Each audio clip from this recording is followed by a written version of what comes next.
Ini adalah salah satu film horor series Netflix yang punya ide konsep cerita yang mencengangkan dan bikin gue jadi kayak mangap setelah nonton filmnya. So let's talk again about Don't Come Home.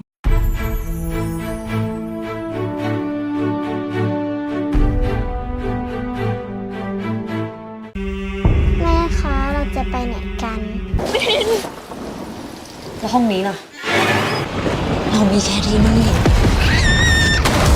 Hai film lovers, welcome back again with me Ali dari Film Lovers Indonesia, teman filmmu. Dan di video kali ini gue bakal ngebahas kembali film yang sama yaitu Don't Come Home yang sebelumnya juga udah tayang di channel ini, kalian bisa tonton di sini. Dan kalau di video sebelumnya gue ngasih review gue setelah nonton bagian ya episode 1 sampai episode 3. Dan karena gue juga pengen memberikan kesan setelah gue nonton dari awal sampai tengah dan tengah sampai akhir. Dan jujur setelah gue ngabisin bagian episode 4 sampai episode 6 ini bikin gue jadi kayak tercengang banget sama endingnya dan juga sama konsep ide ceritanya, dikarenakan ini punya cerita yang kayak wah nanti kita bahas ya teman-teman semua. Karena gue pengen kasih disclaimer dulu ke teman-teman semua di sini. Di video kali ini gue bakal ngebikin sedikit aja review ya, 1 sampai 2 menitan review tentang film Don't Come Home ini setelah gue nonton yang episode 4 sampai episode 6-nya. Dan untuk bagian keduanya yaitu ending explain, atau gue bakal ngejelasin kembali dari endingnya yang banyak pertanyaan juga yang membingungkan, dan dari segi ceritanya tentu saja yang menarik untuk dibahas kan. Karena ini adalah bagian kedua, jadi gue nggak perlu jelasin lagi dari segi sinopsisnya. Dan langsung aja kita masuk ya ke review session. แม่คะเราจะไปไหนกัน Jadi, untuk di review session kali ini, setelah gue nonton episode 4 dan sampai episode 6-nya, ini bener-bener kayak emang jadi mind-blowing banget dan tercengangkan ya. Dan dimana setelah kesan awal gue nonton di bagian episode 1 sampai 3 di video sebelumnya, emang kayak bikin gue juga kayak suka banget dari segi genre-nya. Yang dimana mostly gue juga ngebahas dari segi genre-nya, setting latarnya, dan sebagainya. Dan kesan gue setelah nonton bagian episode 4 sampai episode 6 ini bikin gue kayak, ya udah ya, ini bener-bener gue jadi suka banget ya. Bener-bener literally suka banget sama film ini. Dan dikarenakan emang sebelumnya gue udah prediksi gitu ya, udah berspekulasi kalau nanti bakal dibawa ke science fiction nih genrenya, yang dimana kan awal episode 1 udah horor, yang bikin gue kayak ngerasa film ini emang horor, tapi ternyata ini dibawa ke misteri dan dibawa ke science fiction ya. Ini dimana bikin gue jadi kayak emang wah ini emang harus teliti banget buat nontonnya. Dan ternyata emang bener aja gitu, di episode 4 kita bisa lihat sendiri bahwa si Fahri masuk ke itu ya, ke ruang waktu gitu, dimensi, dan akhirnya masuk ke tahun 1992. Jadi episode 4 episode 5 emang kayak flashback ke tahun 1992, dan untuk episode 6-nya kayak emang ngejelasin kembali bagaimana sih alurnya datang dari 92 ke 2024. Dan selain kesan gue yang kayak emang tercengang ya nonton film ini, tapi emang jujur film ini bener-bener kayak emang niat banget dan siap banget dari segi ide ceritanya, yang emang kayak konsep loopingnya dibikin kayak emang episode 1 episode 7 tuh udah saling muter aja tuh. Jadi film ini kayak muter-muter aja ngejelasin tentang looping aja. Jadi kayak emang gue suka banget dari segi ide ceritanya. Ya udah, tanpa berlama-lama lagi kita langsung aja masuk ke ending explain. แม่คะเราจะไปไหนกัน Untuk di segi ending explain kali ini, kita bakal sama ya, ngebahas dari segi endingnya yang emang kayak ternyata looping ya kan, atau mengulang-ulang ya, looping, konsepnya diulang-ulang, dan juga menggunakan konsep multiverse di sini, yang pastinya bikin kita jadi bingung banget kan. Awalnya kayak normal-normal aja, kayak keculik emang goib aja, tapi ternyata ini dibawa secara science fiction atau secara ilmiah ya, masuk ke mesin waktu gitu. Dan untuk dari segi pembahasan film Don't Come Home ini, gue udah siapin 4 aspek atau 4 hal yang pengen gue bahas ya, nanti kita sebutin satu-satu aja sekalian. Dan untuk yang pertama, kita bahas aja dari segi endingnya di film ini yang kayak sedikit nge-recall aja. Seperti yang kita tahu di film ini ternyata menggunakan konsep looping atau mengulang-ulang ya. Ini filmnya benar-benar mengulang dan timelinenya juga mengulang. Jadi kayak di endingnya, kita bisa lihat sendiri bahwa Fahri yang masuk ke timeline 1992, dia mati menjadi hantu. Dan kemudian yang Min kecil yang telah diambil juga di situ, gede menjadi Fahri. Jadi kayak emang konsepnya berputar-putar, dan pemilihan backsoundnya bikin kita baper gitu ya, ngerasa sedih sama filmnya, karena emang ternyata seperti ini gitu ya. Min dan Fahri tuh koneksinya semua ternyata emang saling berhubungan juga. Selain itu, dari Inspektur Fa sendiri yang emang udah mengetahui semua yang terjadi terhadap si Min dan juga Fahri, ini bener-bener kayak emang dia udah ya nggak usah kaget dan diem aja. Dan karena emang dia sendiri ngerasa ya udah ini kasus emang nggak bakal bisa dituntaskan, nggak bakal bisa diselesaikan, dikarenakan emang di luar kuasa dia ya kan. Dimana kasus ini terjadi ya karena emang timelinenya berjalanan berbarengan. Dia berdasarkan dari bukti-bukti yang dia temukan, menunjukkan seperti nomor teleponnya dia dan sebagainya. Jadi membuat kayak ya udah nggak bisa diselesaikan kasus ini. Dan oke, itu adalah ending di film Don't Come Home ya, agar kita bisa ingat kembali supaya kita bisa lanjut membahas dari segi yang karakter dan timeline yang bikin pusing ya teman-teman semua. Dan langsung aja dari segi yang kedua, yaitu kita pengen ngebahas dari karakter utamanya atau main karakter di film ini, yaitu si Fahri ya dan Min ya. Dan untuk pembahasannya agar lebih mudah lagi gue sebutin dulu ya, kita harus emang mengingat ya, dan juga harus emang menandakan kembali mana sih karakter-karakter yang emang bikin kita kayak wah ini siapa sih dan sebagainya. Dan oke, untuk yang pertama ada karakter Fahri di sini ya, Fahri yang versi dewasanya umur 32 tahun, dan kemudian ada anaknya yaitu Min ya yang masih umur 5 tahun. Ini di timeline 2024 ya. Dan ada lagi Fahri timeline di 1992 ya ketika dia masuk ke dalam, dan ada Min ya di timeline 1992. Dan selain itu ada Min yang menggunakan topeng di tahun 1992, dan ada si hantu Fahri ya di tahun 1992 dan 2024. Dan untuk pertanyaan di sini adalah apakah mereka semua yaitu adalah saling berhubungan atau orang yang sama? Untuk menjawab pertanyaan ini kita bisa menggunakan dialog si Tae, yaitu salah satu polisi yang ngasih tahu juga kepada Inspektur Fa di sini. Dia bilang bahwa dia menemukan tes DNA-nya dari ketiga orang, yaitu adalah orang yang sama. Siapa aja? Yaitu dari Fahri yang emang udah umur 32 tahun, dan Min umur 5 tahun, dan kemudian yang terakhir adalah jasad yang di tahun 1992 ya, yang udah ada berkasnya di ruangan polisi. Jadi ini emang adalah salah satu bukti yang kuat untuk kita bilang kalau semua itu emang ternyata adalah satu orang, yaitu Min. Kok bisa Min gitu, dan kenapa bisa ulang-ulang gitu kan? Nanti kita bahas juga di timeline-nya kalau soal dari segi ulang-ulangnya. Tapi kalau dari segi karakter di sini kita bisa emang simpulkan bahwa mereka adalah orang yang sama. Dikarenakan kita bisa lihat sendiri bahwa si Fahri yang umur 32 tahun itu adalah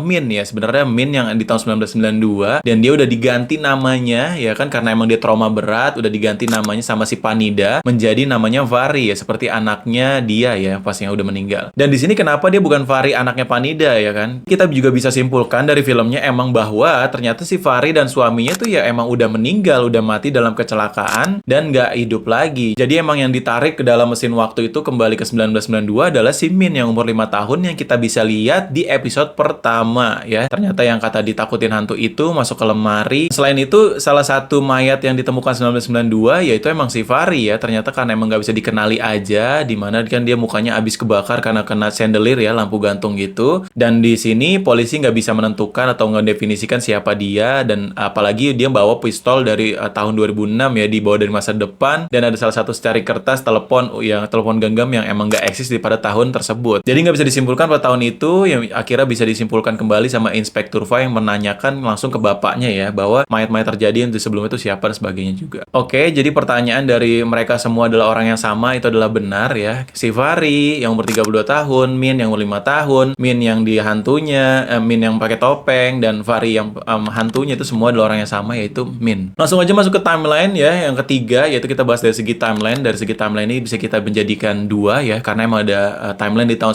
1992 dan juga timeline di tahun 2024. Ini emang adalah dua timeline yang berjalan berbarengan karena emang menggunakan konsep multiverse di sini, di mana mesin waktu digunakan. Dan oke, kita bedah dulu dari segi 2024, yang mana kita bisa lihat bahwa dari episode 1, si Fahri dan Min itu emang kabur dari suaminya dan kembali lagi ke rumah ibunya ya, si Panida, ibu angkatnya. Dia pulang ke sana, emang niatnya emang cuma nyari shelter atau nyari tempat tinggal aja. Tapi ternyata di sana mereka malah diganggu sama si hantu ya. Si hantu yang gue kira kayak genderuwo gitu, tapi ternyata adalah hantu Fahri ya. Itu adalah emang hantu Fahri yang emang pengen nyari banget si Min dan emang udah kangen banget. Dan timeline 2024 berjalan lagi ketika si Min ternyata ketarik ya. Min itu umur 5 tahun, masih umur 5 tahun ketarik sama si Panida, ketarik ke 1992. Dan akhirnya kita bisa lihat di sini episode 2 yaitu fokus kepada si pencarian si Min ya, yang itu bersama Inspektur Fa. Yang mana di episode kedua di sini timeline 2024 Inspektur Fa malah menyimpulkan bahwa si Fahri kayak gila gitu kan, dimana emang lu sebenarnya nggak punya anak kali, lu ngada-ngada dong dan sebagainya. Ini yang bikin kita jadi kayak wah kok malah berkebalikan gitu faktanya, karena emang Inspektur Fa di sini menemukan bukti-bukti dari yang dia lihat aja, yaitu dari segi CCTV yang emang nggak memperlihatkan anaknya si Min, dan memperlihatkan CCTV kayak supermarket juga yang kayak dia emang ngomong sendiri dan sebagainya di dalam mobil gitu kan. Dan bukti-bukti kecil lainnya seperti kayak emang takutnya abusive sama anaknya ya kan, ada donor darah dan sebagainya. Akhirnya ya Inspektur Fa menyimpulkan bahwa lu gila kali dan sebagainya gitu ya. Tapi emang karena emang bukti-buktinya mendorong ke arah sana, jadi kayak penonton dibikin kayak bingung lagi. Wah, episode 2 emang iya kali ya, ternyata dia gila kali nggak punya anak dan sebagainya kan. Dan tapi di episode 3 kita bisa lihat sendiri bahwa si Inspektur Fa mulai menyadari kalau si Fahri emang punya anak, dan di sini juga si Fahri ternyata hilang ya, kembali hilang lagi seperti si Min. Dan akhirnya Inspektur Fa di sini udah mencari-nyari dan sebagainya, nggak ketemu juga, akhirnya kayak hilang aja, goib dan sebagainya. Itu dari segi timeline 2024-nya ya teman-teman semua ya, dan nanti kita bahas lagi karena emang dari segi endingnya kembali ke 2024 ya. Dan kemudian untuk timeline 1992 kita bisa lihat kembali di sini, yaitu ketika si Min yang duluan udah ketarik ya, udah ketarik sekitar 2 hari gitu ya, tanggal 16, dan kalau si Fahri ketarik tanggal 18 ya kalau nggak salah ya teman-teman semua. Min udah ditarik duluan dan akhirnya ketemu sama si Panida di sini. Kayak Panida emang mikirnya ternyata itu anaknya, tapi ternyata bukan. Dan seiring berjalannya waktu si Panida udah mulai nyaman sama si Min dan mengangkatnya menjadi anak angkatnya gitu kan. Tapi karena emang dia udah nyaman banget, tahu-tahu si Fahri datang nih kan dari mesin waktu lagi kan, datang di situ masuk dan akhirnya mulai mengacaukan si Panida. Si Panida kayak emang bingung, dan di sini kayak kita juga bingung lah, itu kan anak lu, kok lu nggak inget-inget gitu kan di episode 4 gitu ya dan sebagainya. Kok lu nggak inget sih itu anak lu gitu kan. Tapi ternyata emang ini timeline-nya mundur gitu kan, 1992. Dan ternyata si Fahri ini emang bukan anak aslinya, itu adalah si Min. Jadi emang si Panida nggak inget aja di sini kan tahun 1992. Yang mana kita bisa lihat akhirnya di ending film ini bahwa si Panida ingat pas ketika tua gitu, ngelihat si Fahri yang udah gede gitu, si Min udah gede gitu kan. Dan kembali lagi di episode 4 sama 5 ini kita bisa kayak diputar balikin lagi faktanya. Tadinya kayak mau anak hilang, diputar balikin kayak gila. Sekarang diputar balikin lagi, anaknya diambil gitu sama si Panida. Kayak si Fahri dibilang gila lagi, kayak psikopat gila yang emang pengen ngerebut anaknya dan akhirnya ngancam keluarga mereka juga di sini kan. Dan di sini kita bisa lihat bahwa si Fahri akhirnya masuk dan dijagain sama si yang gue sebut aja Om Picek ya, yang matanya satu itu. Dan yang bikin gue udah kayak berspekulasi kayak, wah ternyata kan dia pernah bilang nih ada psikopat yang ngegangguin keluarga mereka dan ini matanya jadi luka gitu. Dan ini kayak, wah ini pasti si Fahri di sini bakal ngerusuh nih. Dan ya karena emang nanti bakal ada perkelahian antara si Fahri di sini sama si Pani dan sebagainya nih pasti nih. Dan ternyata benar juga ya, akhirnya kita bisa lihat sendiri bahwa di episode 5 menuju episode 6 ya akhirnya ada konflik ya, dimana si Fahri akhirnya ngerebut paksa aja si Min dari si Panida, dan akhirnya si Panida kayak emang udah kesel dan sebagainya, mendorong dia jatuh ke bawah,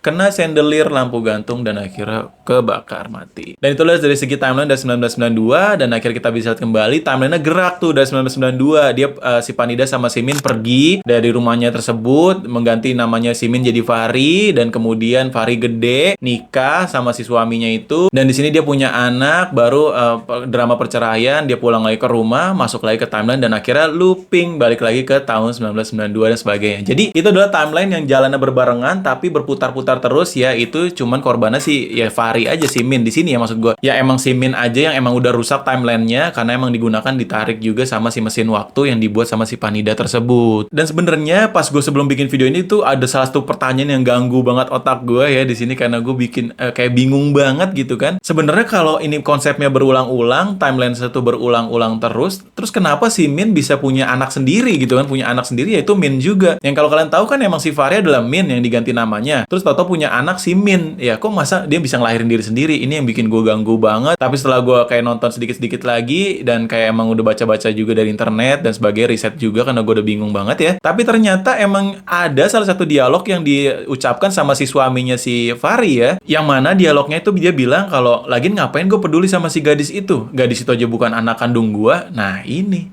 jawabannya dari kebingungan gua ya, semalaman gue bingung banget. Ternyata emang si Min ini adalah anak angkat. Ya udah, kalau emang udah anak angkat, jelas lah timelinenya bisa looping, bisa berulang-ulang. Bahwa yang kayak gue pikir tadinya emang si Min bisa ngelahirin Min sendiri ya, nggak mungkin banget kan, karena emang dari segi footage gambarnya kita bisa lihat sendiri bahwa si Min udah gede aja, udah punya rambut kayak nggak bayi banget gitu kan. Jadi ya udah, ternyata emang anak angkat, timelinenya makanya bisa berulang-ulang. Dan di sini kesimpulan timelinenya bisa gue jelasin kalau si Fahri umur 32 tahun, ngangkat anaknya si Min yang masih kecil, gede jadi 5 tahun, ditarik ke 1992, gede lagi jadi Fahri yang ini, umur 32 tahun. Ya udah, akhirnya finally ya ceritanya berulang-ulang, looping, terjebak terus dalam konsep timeline multiverse tersebut, yang bikin kayak gue bisa bilang ini adalah cerita yang emang matang dan bagus banget kan konsepnya. Dan oke, terjawab sudah dari kebingungan timeline di film Don't Come Home, dan karakternya ternyata semua adalah orang yang sama, si Min ya, yang udah gue jelasin juga tadi. Kita langsung aja masuk ke aspek yang keempat di film ini, yang mana film ini menggunakan teori atau pemahaman. Ya bisa dibilang sih ini emang di luar dari segi alur cerita ya. Jadi kayak di sini emang bisa gue simpulkan bahwa film ini mengedepankan teori yang pertama, yaitu adalah feminisme atau feminisme. Jadi kayak emang udah jelas banget karakternya mostly cewek ya, banyak perempuannya, dan di sini sini kita bisa lihat sendiri bahwa